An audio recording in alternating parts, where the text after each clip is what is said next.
Para os que chegaram, entretanto, boa tarde a todos, mais uma vez, e bem-vindos ao que será o último Math Student Seminar deste ano.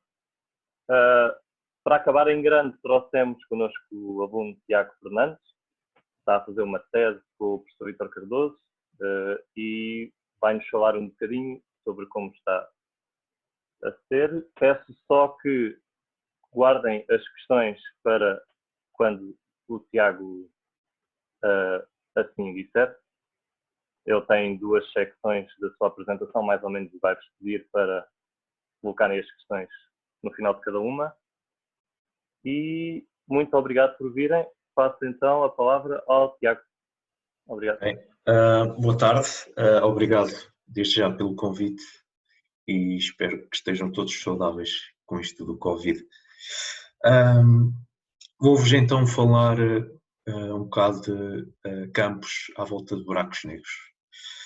E depois no fim vou-vos falar um bocado brevemente sobre aquilo que estou a fazer para a tese. Ainda falta um bocadinho para acabar. Então, porquê estudar campos à volta de buracos negros? Bem, primeiro, buracos negros existem pelo universo todo e existem aos bilhões. E se nós quisermos ter uma descrição do universo, precisamos primeiro de ter uma descrição destes. E a teoria mais aceitável para descrever estes objetos até agora é a relatividade geral. Existem outras teorias alternativas, mas o objetivo é testar a relatividade geral ao pé destes buracos negros, porque é onde a gravidade é mais forte. Nós já foram feitas experiências no século XX que corroboram a relatividade geral em a gravidade fraca, e quando digo isto, digo no nosso sistema solar, e por exemplo a pressão de Mercúrio ou o encurvamento dos raios de luz. Mas agora estamos numa era de estudar, de testar a relatividade geral ao pé de buracos negros, e temos ferramentas para o fazer, por exemplo, o Event Horizon Telescope, que nos tirou uma imagem da sombra de um buraco negro, neste caso é do buraco negro supermassivo da galáxia M87, que parece estar de acordo com a relatividade geral. E também temos o LIGO, que mede as ondas gravitacionais de colisões ou de buracos negros com estrelas de neutrões. E portanto, nós, para estudarmos buracos negros, não podemos simplesmente observá-los diretamente, porque nada vem de buracos negros. Pelo nome, são buracos negros. A única maneira de estudá-los é ver como é que a matéria se comporta à volta destas regiões. E quando eu digo matéria, posso estar a dizer partículas pontuais ou então campos. Neste caso, vou-vos falar de campos vetoriais, como é o exemplo de bosões de Higgs ou bosões que sejam dark matter, ou possam ser candidatos de dark matter, ou o campo eletromagnético. Mas primeiro vou-vos dar uma breve introdução de relatividade geral. Digamos que é um bocado impossível de sumarizar a relatividade geral, mas vou-vos apresentar aquilo que necessitam e uma breve introdução. No final vou-vos dizer referências para vocês, se quiserem saber mais. irem procurar. A relatividade geral tem uma base matemática que se chama geometria diferencial. E o que é a geometria diferencial? Bem, nós começamos com uma variedade, um manifold, que é definido como um conjunto de pontos, é um espaço topológico, não precisam de saber a definição de topologia, em que num ponto, se virem as redondezas desse ponto, parece um espaço euclidiano ou Minkowski, caso de relatividade restrita, ou seja, um espaço plano. Ok, mas nesse espaço nós queremos caracterizar os pontos. E para cada ponto, então, nós adicionamos um sistema de coordenadas para caracterizar os pontos, que nós chamamos de chart. Portanto, o chart é uma espécie de função que recebe um ponto do manifold e dá-nos as coordenadas desse ponto. Depois, é-nos útil caracterizar essa variedade com funções, certo? Por exemplo, temperatura, whatever. E como é que definimos as funções? Bem, é uma função que recebe um ponto do manifold e dá um certo valor numérico. Obviamente que nesta forma não nos é útil, mas nós podemos usar o nosso sistema de coordenadas para calcular a função fazendo f composto com o φ menos 1. Ok? Isto são definições matemáticas, mas vocês podem logo começar desde o sistema de coordenadas e seguir em frente. Ok, e agora chegamos à parte dos tensores. Primeiro, uma das definições críticas é a definição de uma curva, ok? Podemos definir uma curva como é um lambda, uma função que recebe um parâmetro S, no caso de trajetórias de objetos, podemos chamar de tempo próprio, whatever, e isso vai-nos dar, o lambda vai-nos dar o ponto associado a esse parâmetro na curva, ok? Portanto, se nós percorrermos o parâmetro S, percorremos a curva. E com essa definição, juntamente com a definição das funções, podemos definir vetores. E o que é que são vetores? Bem, vetores são objetos que recebem uma função e dão um valor numérico. Por exemplo, vemos um exemplo de uma curva e temos uma função definida no manifold e nós queremos diferenciar, fazer a derivada da função ao longo da curva.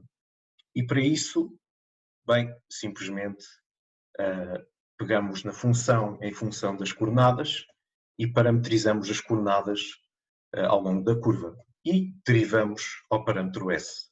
Mas isso também é um vetor, as componentes do vetor contraído com a derivada parcial aplicado à função, ok? E é daqui que surge a definição do que é um vetor. Um vetor pode ser escrito como um objeto que tem as suas componentes, bem, digamos, contravariantes, e que tem os seus versores como derivadas parciais, ddt, ddx, ddy ou ddz. Okay? E é a partir disso que nós sabemos como é que as componentes do vetor se transformam. Mas este vetor pertence ao espaço tangente do manifold, da variedade.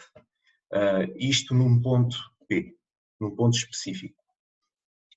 Por exemplo, podemos ver uma esfera, imaginem uma esfera, ok?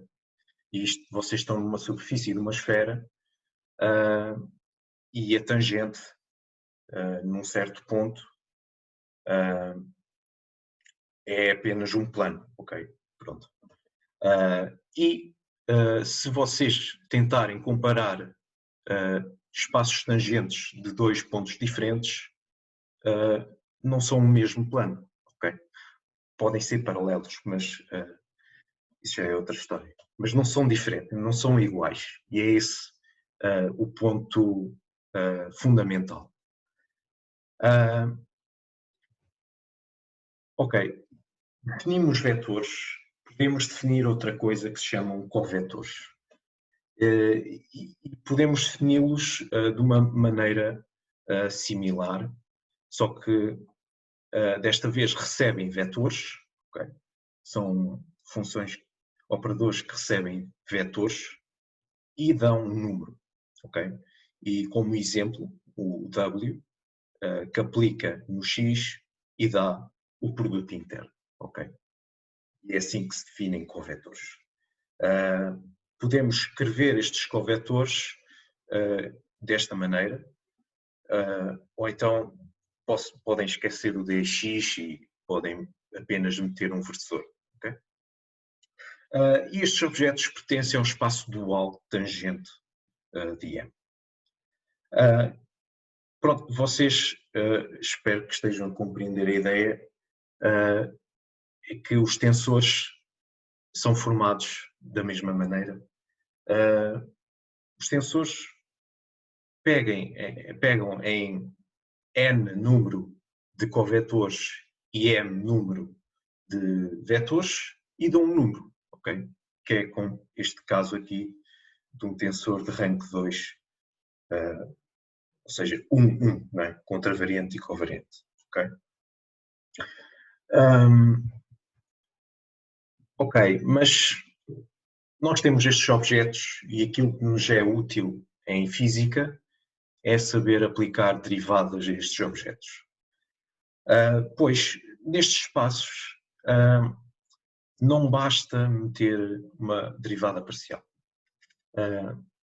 Aliás, basta, mas só no caso das funções escalares. Em caso, se quisermos derivar um vetor, não podemos apenas aplicar a derivada parcial, porque isto não vai transformar-se como um vetor ou como um tensor, ok?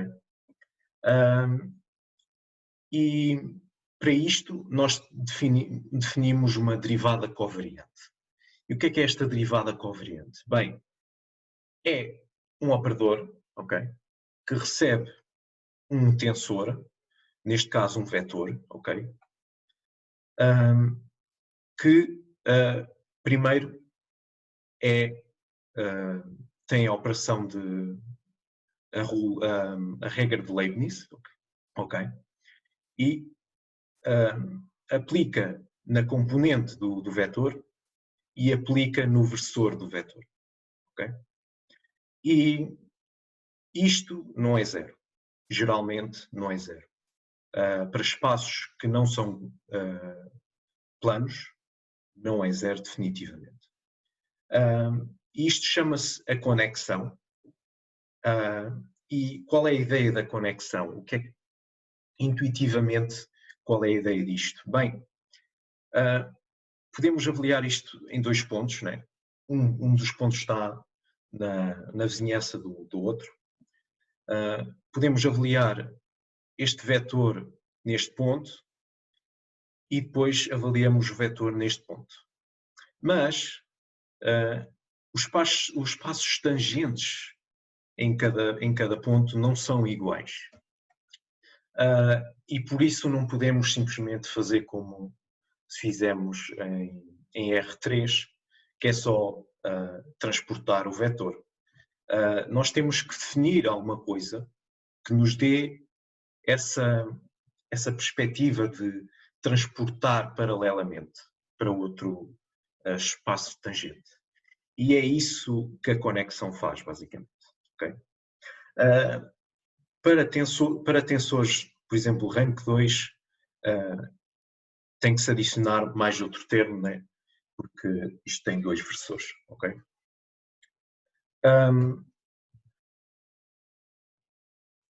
Mais. Na nossa variedade, nós temos de ter algo que nos dê uma medida. Okay? Até agora, ainda não há nada que nos dê uma medida. E é para isso que a métrica serve. Okay? A métrica é definida como um tensor simétrico de rank 2 covariante. Uma das propriedades dessa métrica é que, se aplicarmos a métrica em 2 vetores, dá-nos a norma ao quadrado do vetor. Okay? E dá-nos a possibilidade de definir componentes covariantes de um vetor simplesmente aplicando o tensor GAB. Okay? Temos aqui um exemplo de como calcular uma distância de uma curva, que é fazendo a norma do vetor tangente à curva e integrar no parâmetro da curva. Okay? E para calcular geodésicas tem que se minimizar este integral. Okay? Ok, mas com uma métrica podemos definir outra coisa. Okay? Podemos definir que esta métrica é transportada paralelamente em todas as direções. Ou seja, a maneira como medimos o espaço é a mesma. Okay? Não é que a medida é a mesma, mas a maneira de medir é a mesma. E, portanto, com isto podemos definir a conexão em função das derivadas da métrica. Okay? E isto vai nos dar a noção de curvatura do espaço, que é dado por este tensor RAPCD, que se chama o tensor de Riemann, ou muitas vezes o tensor de curvatura, que é relacionado com a comutação das derivadas covariantes aplicadas a um vetor. Okay? Outros objetos importantes a partir deste tensor é o tensor de Ricci, que é só contrair estes 2 índices, e o escalar de Ricci, que é ainda mais contrair estes 2 índices. Okay?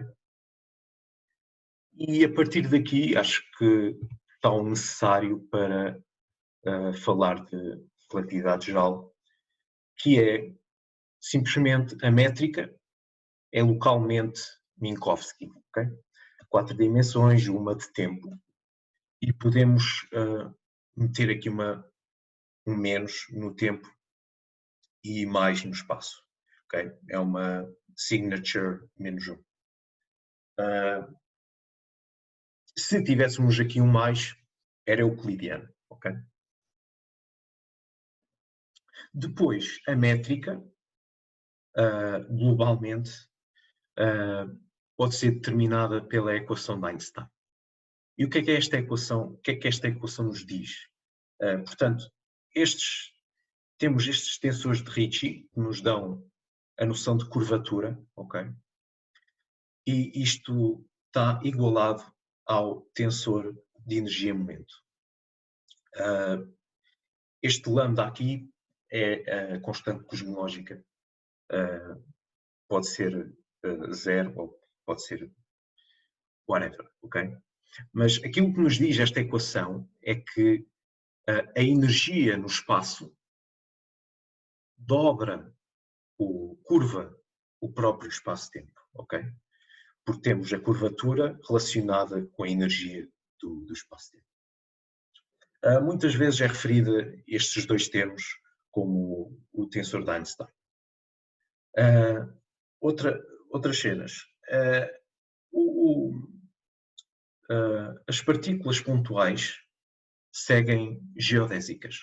As massivas seguem de tipo tempo e as não massivas seguem geodésicas nulas. Okay?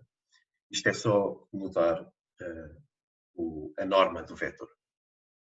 E outra coisa importante é que em todas as leis da física, que há um momento desde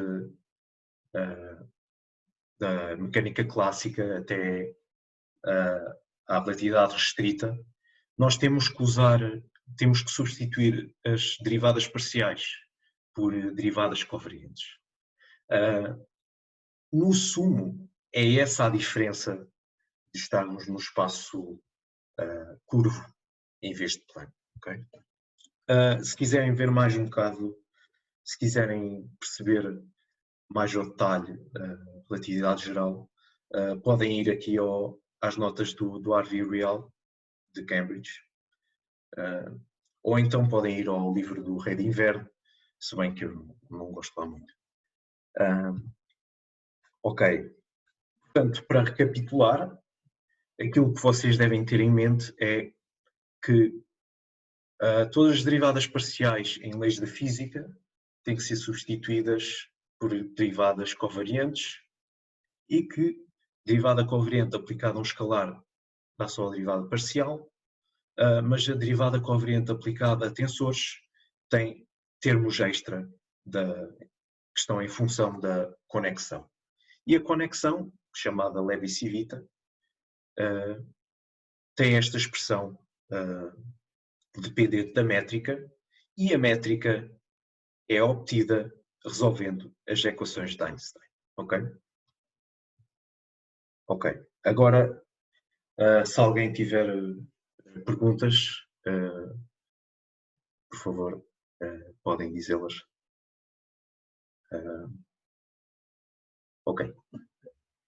Eu fiquei só com uma questão, desculpa. Certo. A constante lambda da Sim. equação de Einstein, Certo. tu disseste que podia ser 0 ou whatever. Não é um número fixo, é um parâmetro que... É assim, nas equações, matematicamente, pode ser um número qualquer. Isto não quer dizer que se adeque com aquilo que é a realidade. O que a realidade nos diz é que, pelo menos com as medições que têm sido feitas com o redshift das galáxias que estão longe de nós, é que o lambda seja positivo, mas que é muito, muito pequeno. Okay? Pronto, é isso que nos diz as experiências. Mas, claro, se quisermos avaliar as equações de Einstein perto de um buraco negro, este valor de lambda é tão pequeno que não faz assim tanta diferença. Okay? Ok, obrigado. Tiago, eu também tenho uma dúvida. Sim, diz. Acho que era no slide anterior. Disseste que ali a métrica pode ser menos 1 ou 0 para partículas massivas ou... Não é a métrica, é a norma do vetor. Ok. Para partículas que têm massa, o vetor tem que ser de tipo tempo. Ou seja, se fizermos a norma ao quadrado do vetor x, ou seja, GAB, XA, XB, isto tem que dar menos 1. Se for uma partícula que não tem massa, como é o caso do fóton, isto tem que dar 0.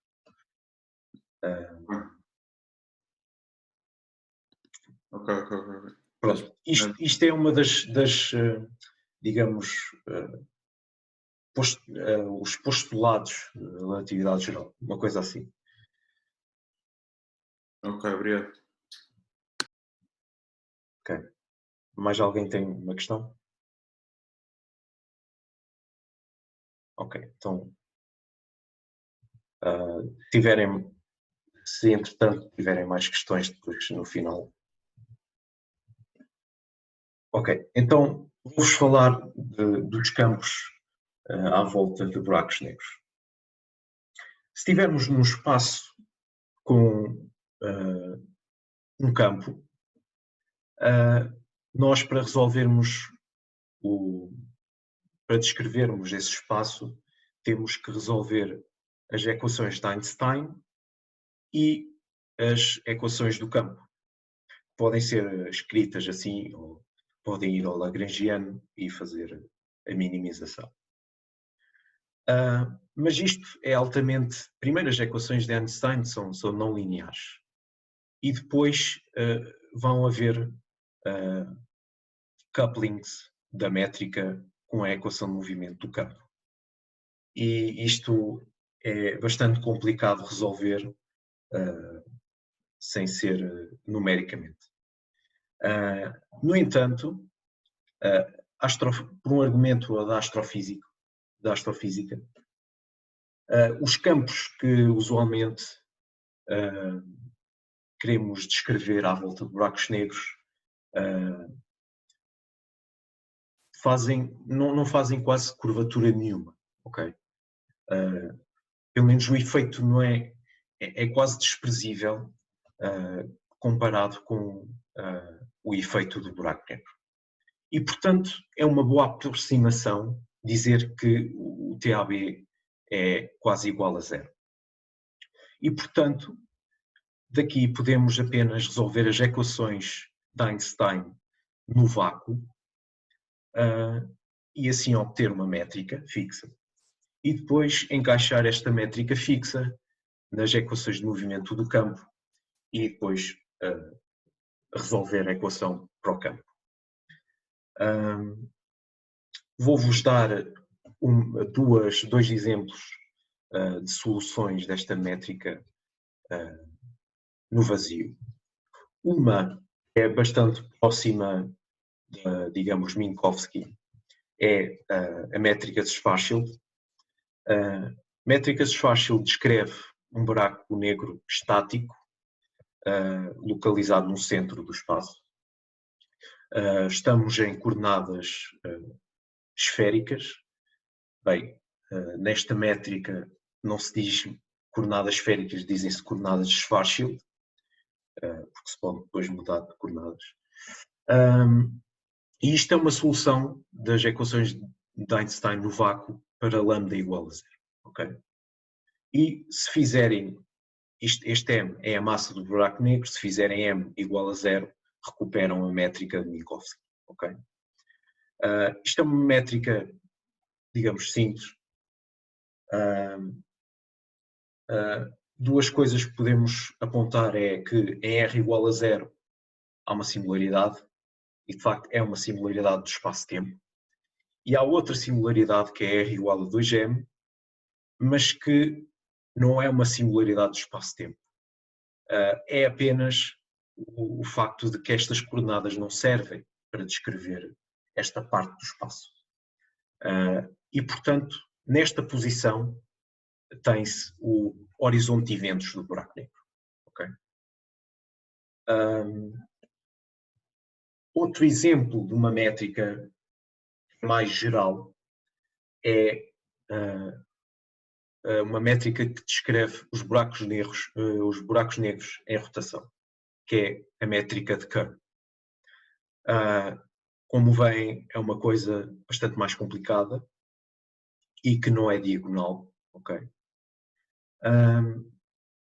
E o que temos a apontar é que o horizonte de eventos se localiza quando este polinómio aqui é igual a zero.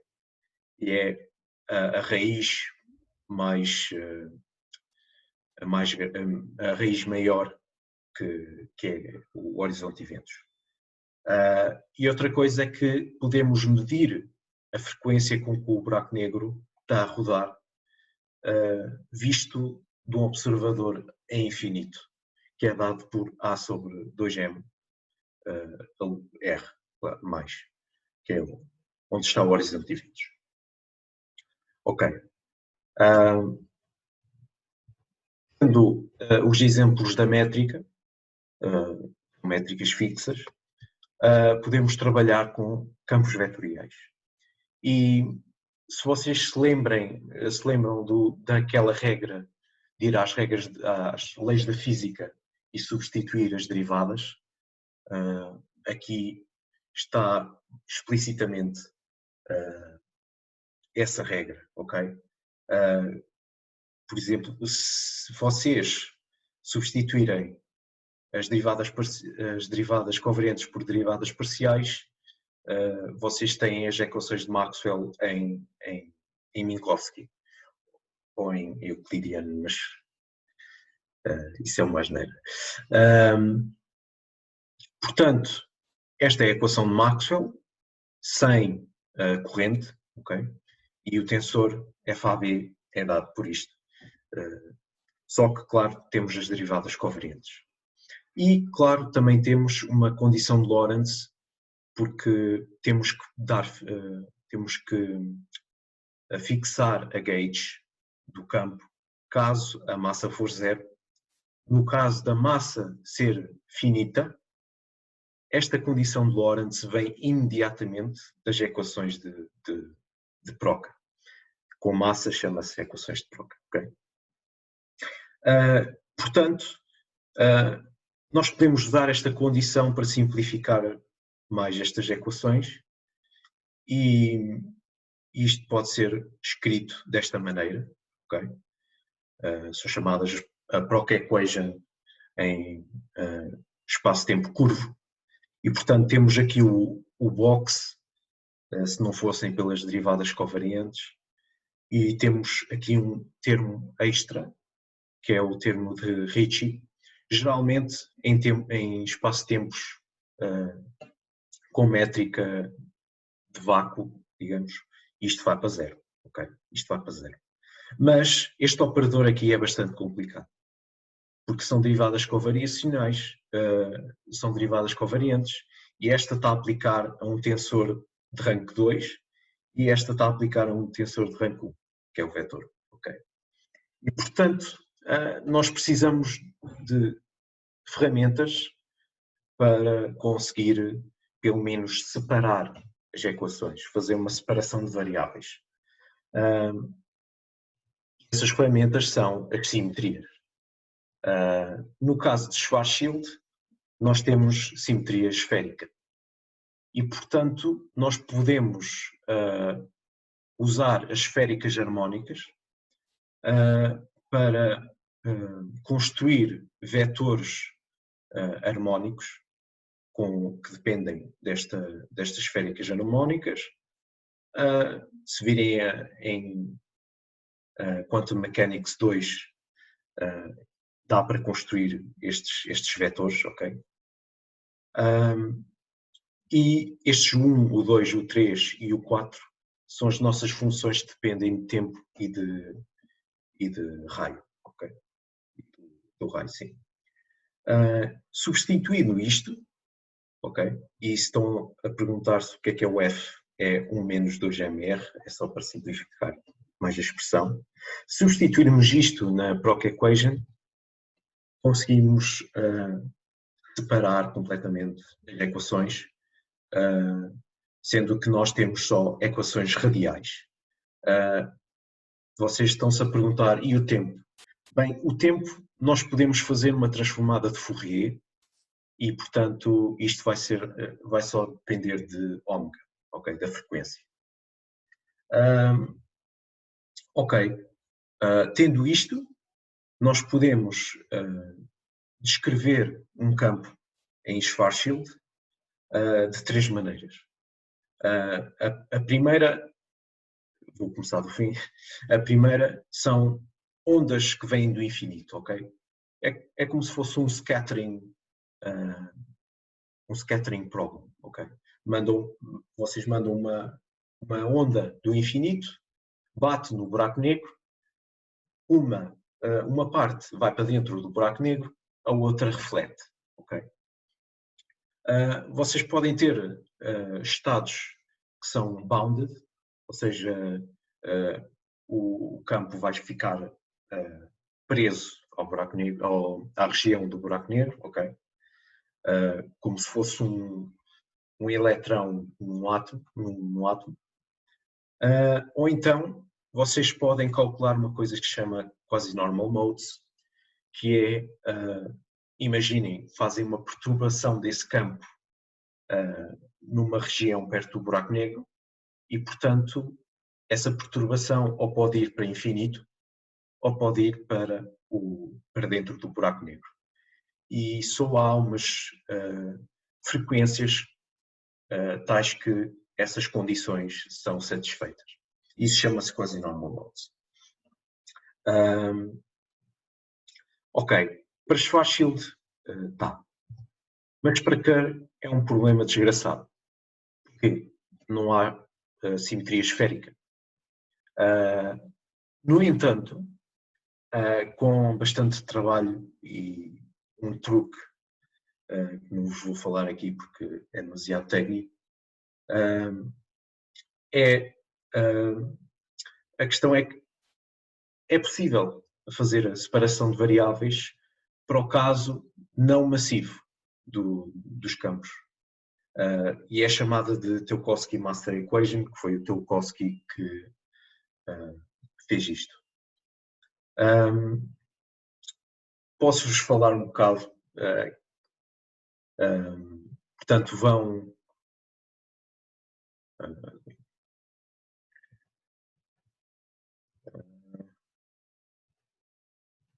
ok. Vão a este f e podem parametrizar este f como funções e depois fazem à bruta, calculam à bruta esta equação, ok? E sem a massa. E de facto é possível fazer separação de variáveis. Mas para o caso massivo é impossível da maneira como o Teukovsky fez. Só recentemente é que foi descoberta uma ansatz chamada FKKS, que são as iniciais de cada autor, em que as equações de Broca separam. Não é nada trivial como eles fizeram isto. Portanto, eles põem uma ansatz deste tipo, ok? Ou seja, é um tensor a multiplicar por um gradiente.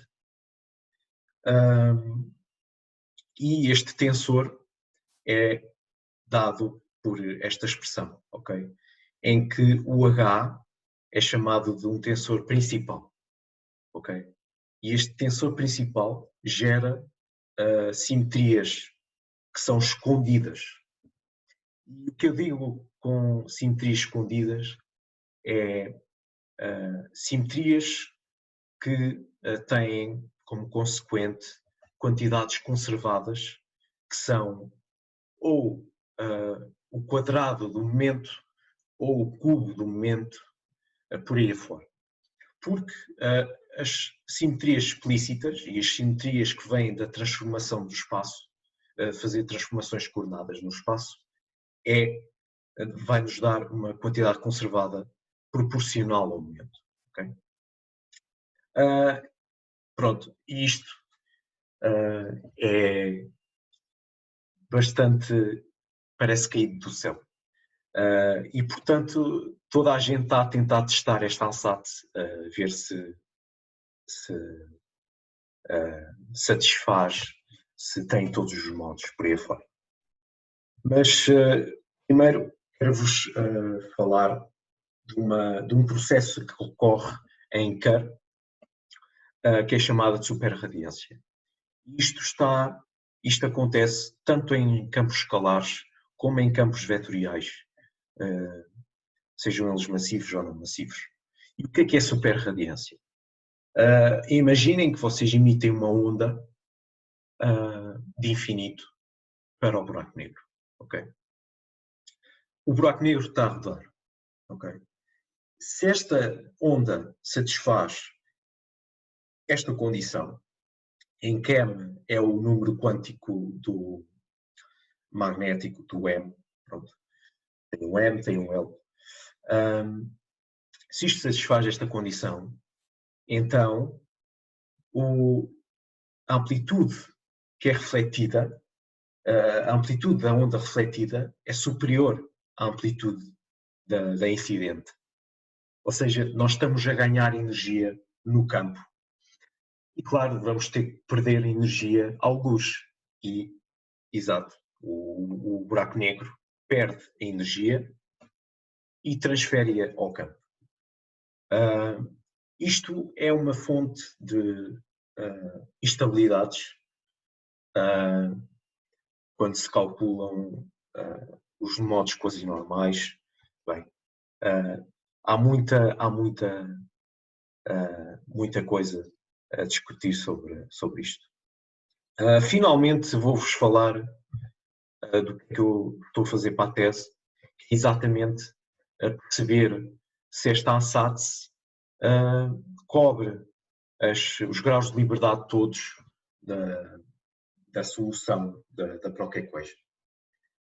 E as perguntas que eu tenho que responder é se tem todas as polarizações. Em 4 dimensões, um campo de Proca, um campo massivo vetorial, tem que ter 3 polarizações. Okay? E parece que, pelo menos para o caso de Schwarzschild, em que podemos fazer um limite de Kerr para Schwarzschild, metendo o ômega a 0, parece que há uma polarização que não é descrita por esta ANSATS. Okay? Por isso não parece que seja possível. Depois há outra que é os quasi-normal modes. Okay? Nós temos que verificar se os quasi-normal modes vindos desta ANSATS se são esperados ou se têm todos os modos comparados com resultados já feitos do Tulkowski, se fizermos um limite para massa igual a 0, ou então se fizermos de Kerr para Schwarzschild. Okay? E isso ainda está em trabalho, ainda está a ser feito. Posteriormente eu hei de calcular isto, os quasi-normal modes. Isto está feito em Kerr ADS. E o que é que eu digo? O que é que eu quero dizer isto? É Kerr, é a métrica de Kerr, com uma constante cosmológica negativa ou positiva. Positiva é DS, de Sitter, como eles dizem. Se for negativa, é anti-de Sitter. O nosso espaço parece ser de Sitter, mas o constante cosmológico é bastante pequeno. E pronto, acabo a minha apresentação. Por favor, sejam livres de perguntar coisas. Posso fazer uma pergunta rápida? Certo, sim.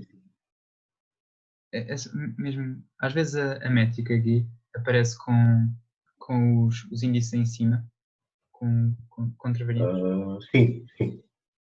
Há assim grande diferença ou o tensor é basicamente igual? Não, o tensor não é igual. A natureza do tensor não é bem igual, okay? Porque os rangos são diferentes. Okay. Mas nós conseguimos calcular o GAB com os índices lá para cima através de uma relação simples que é, deixa eu ver, GAB, GBC, isto tem que dar delta AC. E quando eu digo delta AC é a identidade. Certo. Pronto. A partir disto, consegues calcular o GAB. Basicamente, o GAB é a inversa do tensor. Ok, obrigado.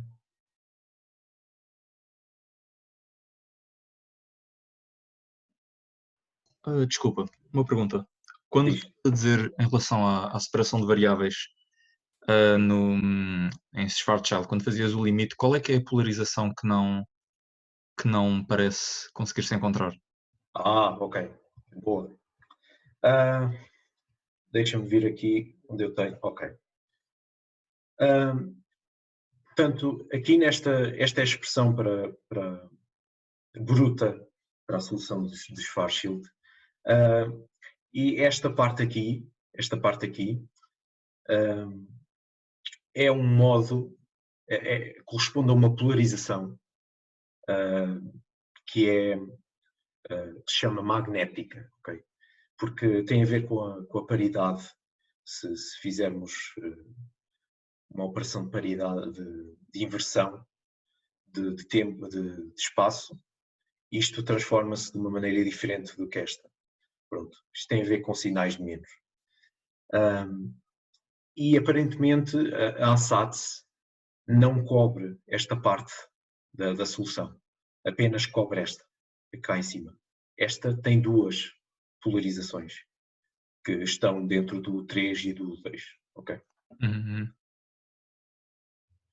E esta aqui de baixo é a mais fácil por acaso é mais fácil de analisar, porque as equações são desacopladas. Só tens este termo aqui para o 4. Portanto, Mas tens alguma intuição para porque é que que é que poderá não surgir das outras equações, ou que pressupostos é que os outros têm que não satisfazem as propriedades de simetria da métrica? Sim, eu tenho 2 pontos. Primeiro, eu acho que é da construção, o facto de como eles construíram a ANSATS, porque desde logo nas equações só tem, falta-lhes um valor livre que corresponde a uma polarização. Logo aí, Okay. pronto. Mas algo funny acontece quando fizermos o limite para Schwarzschild, que é o facto de que o H, aquele tensor principal, fica degenerado. Ou seja, na diagonal vai ter zeros. E isso é um pressuposto. Isso não é um pressuposto. Isso é o oposto daquilo que se quer. Aquilo que se quer é que o H seja não degenerado. Portanto, deve ser a partir daí. No entanto, isso não muda o facto de que na construção falta lá um vetor, um valor que corresponde a uma polarização. Portanto, está toda a gente a tentar procurar. Desculpa, é só uma questão, desculpa Sim. estar-te a massacrar. Eu não li o paper original deles da separação das variáveis, mas lá está, mas eles usam, presumo que eles usem as coordenadas que tu apresentaste, que é Born-Lindquist, ou lá como é que se chama. Sim, Born-Lindquist, mas é assim, eles fazem uma coisa ainda melhor. Eles fazem isto, mas é para uma generalização da métrica de Kerr. É para mas uma métrica... usam uma métrica específica, certo? Sim. Pronto. Não, lá está, porque pode advir daí o facto de não surgir esse vetor de polarização, da mesma maneira que tens as singularidades em Schwarzschild num sistema de coordenadas, mas no outro não tens, a maneira como derivas essa ANSATS, de neste caso não te fazer surgir, mas poderes por mudança de coordenadas surgir-te essa polarização. Lá está, se calhar é uma coisa mais fundamental, não sei, eu também estou a especular aqui. Sim, eu acho que tem muito a ver com isso, por acaso. É que eles fazem aquilo numa métrica em N dimensões. E quando queres reduzir para o caso de Kerr, tens que fazer uma mudança de coordenadas para as coordenadas de Born-Lindquist, e em facto tu tens lá uns A's multiplicados a cossenos θ e não sei o quê.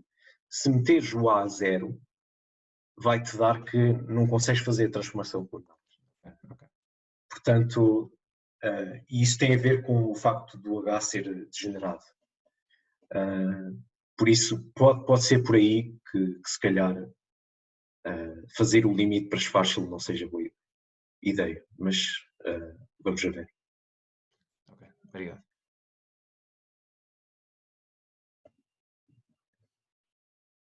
Ok, mais perguntas?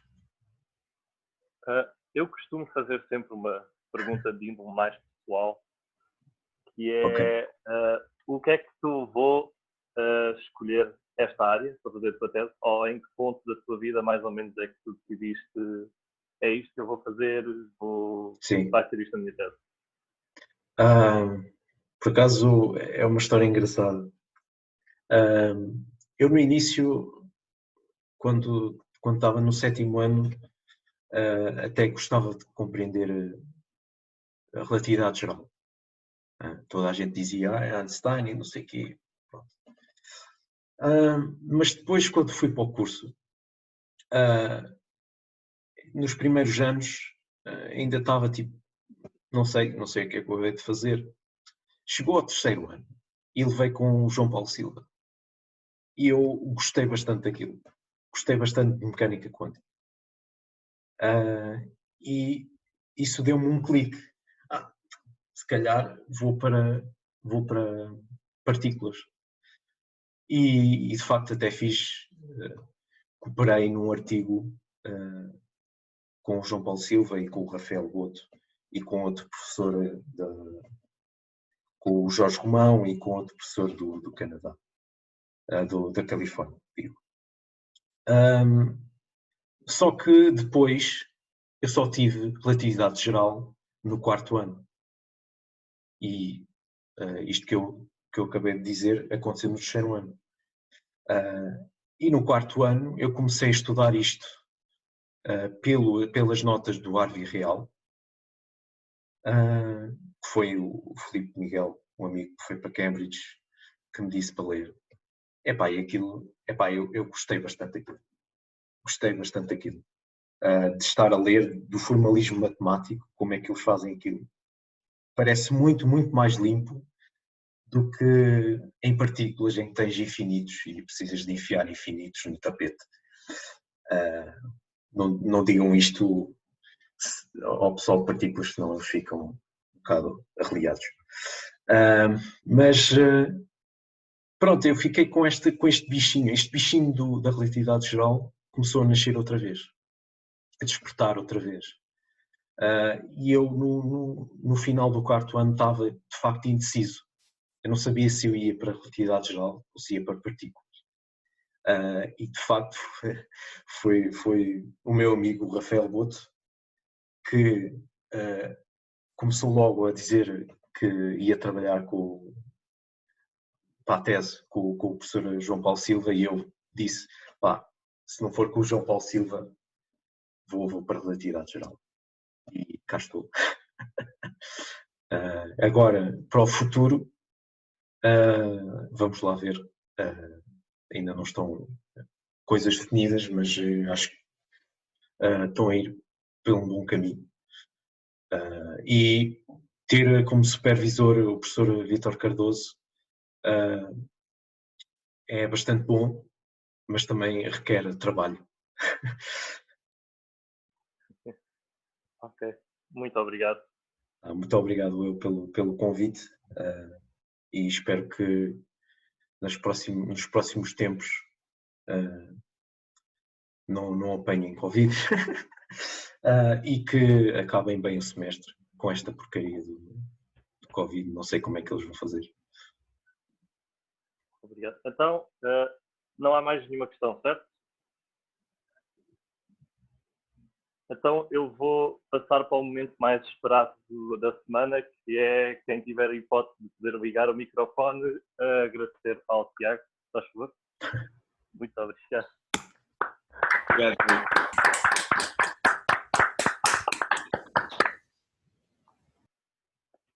Ok. Obrigadíssimo mais uma vez, Tiago. E nada. obrigado a todas as pessoas que assistiram.